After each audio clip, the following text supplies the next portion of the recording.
টিকে থাকতে পারে নাই, আজকে খুনি হাসিনা বাংলাদেশে টিকে থাকতে পারলো না। বুঝেছিলেন তার সেনাবাহিনী দিয়ে, তার লস্কর দিয়ে, তার স্বৈরাচার দিয়ে এই দেশকে তিনি আয়ত্ত করে রাখবেন, কিন্তু আল্লাহ তা করতে দেন নাই। এদেশের মানুষ, এদেশের মাজলুম মানুষ কান্না করেছে, আল্লাহ রাব্বুল আলামিন তার কান্না শুনেছেন। সম্মানিত ভাইয়েরা, আমি ছোট্ট একটা কথা বলে বিদায় দিচ্ছি। আমাদেরকে সাধারণ মানুষদেরকে বোঝাতে হবে, এদেশের হিন্দু সমাজকেও বোঝাতে হবে জামাত ইসলাম কি জিনিস।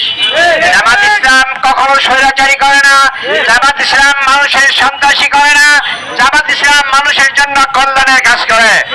আপনারা শুনেছেন আমাদের নেতৃবৃন্দরা আমাদেরকে নির্দেশনা দিয়েছেন, এদেশের হিন্দু সমাজকে আমাদের সংরক্ষণ করতে হবে, তাদের নিরাপত্তা দিতে হবে, তাদের জানমালের হেফাজতের দায়িত্ব আমাদের নিতে হবে।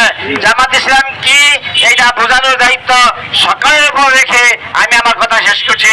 আসসালামু আলাইকুম ওয়া রাহমাতুল্লাহি ওয়া বারাকাতুহু।